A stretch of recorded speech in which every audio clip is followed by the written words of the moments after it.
Corona के पिछले 24 घंटों के अंदर 41,506 नए मामले सामने आए। वहीं 895 कोरोना संक्रमितों की मौत हो गई। इस दौरान 41,526 लोग डिस्चार्ज हुए। अब कुल एक्टिव केस भारत में 4,54,118 रह गए हैं। वहीं कोरोना से संक्रमित होकर अब तक 2,99,75,000 से अधिक लोग डिस्चार्ज भी हुए हैं। कोरोना के कारण अब तक पूरे देश में 4,08,040 लोगों की जान गई है। वहीं टीकाकरण का आंकड़ा भी 37 करोड़ 60 लाख से अधिक हो गया है। इसी बीच कोरोना की तीसरी लहर पर नीति आयोग के उपाध्यक्ष डॉक्टर राजीव कुमार ने कहा, इससे निपटने के लिए भारत बेहतर स्थिति में है। उन्होंने कहा, राज्यों ने महामारी से निपटने का सबक सीखा है।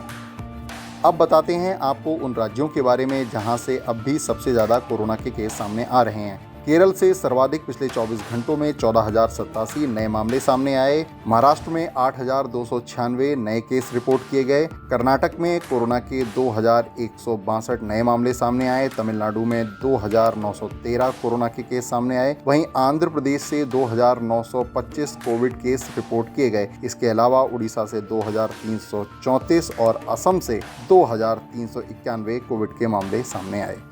इसी बीच कई राज्य ऐसे हैं जहां अब भी वीकेंड लॉकडाउन जारी है। कोरोना के इस समय सबसे ज़्यादा मामले केरल से आ रहे हैं। ऐसे में अब भी यहां सख्ती से वीकेंड लॉकडाउन जारी है। यूपी में भी वीकेंड लॉकडाउन चल रहा है, लेकिन यूपी में नाइट लॉकडाउन का समय अब घटाया गया है। अब रात के 10 बजे से सुबह के 6 बजे तक पाबंदियां रहेंगी। वहीं राजधानी दिल्ली में लगातार कोरोना के केस घट रहे हैं। ऐसे में अब यहां अनलॉक 7 की शुरुआत होने जा रही है, जिसके तहत नई गाइडलाइंस जारी हुई हैं। अब अनलॉक 7 के तहत एकेडमिक गैदरिंग की अनुमति दी गई है, जिसमें स्कूल कॉलेज का कोई भी फंक्शन, लेक्चर या कोई अन्य एकेडमिक प्रोग्राम हो सकता है, मगर यहाँ लोगों की संख्या को सीमित रखा जाएगा। अब आप देखिए, दिल्ली में बहुत कम सोशल भी कम केसेस जो नए हैं वो आ रहे हैं, और जो इन्फेक्शन का रेट है वो भी 0.11 या 0.12 है, तो बहुत कम हो गया है।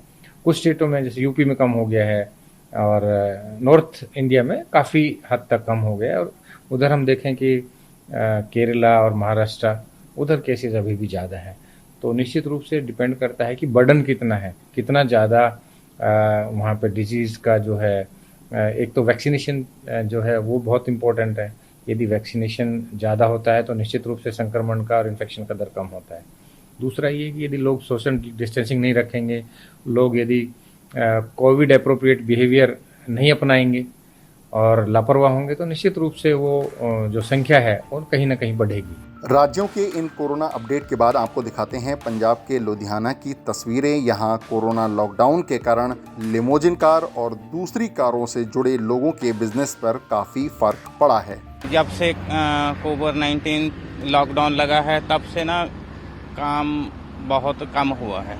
1 साल हो गया। बस इनको बस मालिक ने कहा अंदर बाहर करना है, बस ठीक है ना। अब ब्याह शादी के साथ है काम सारा, वो होते नहीं। कोरोना वायरस की चाइनीज वैक्सीन सिनोवैक लगवाने के बाद 600 मेडिकल कर्मचारी संक्रमित हो गए। ये जानकारी थाईलैंड के स्वास्थ्य मंत्रालय के हवाले से आई है। थाईलैंड में करीब 6,77,348 लोगों ने ये वैक्सीन लगवाया था। वहीं बेल्जियम में 90 साल की एक महिला कोरोना वायरस के 2 वेरिएंट अल्फा और बीटा से एक ही समय में पॉजिटिव हो गई। इलाज के बाद महिला की मौत हो गई। इसी बीच रूस का Sputnik V vaccine delta strain के खिलाफ 90% तक कारगर पाया गया है। नोवासिर्स्क स्टेट यूनिवर्सिटी और रशियन अकेडमी ऑफ साइंसेस ने इस बारे में शोध किया था। रूस ही दुनिया का 2020 में पहला देश बना था जिसने सबसे पहले कोरोना वैक्सीन के लिए रजिस्ट्रेशन किया था।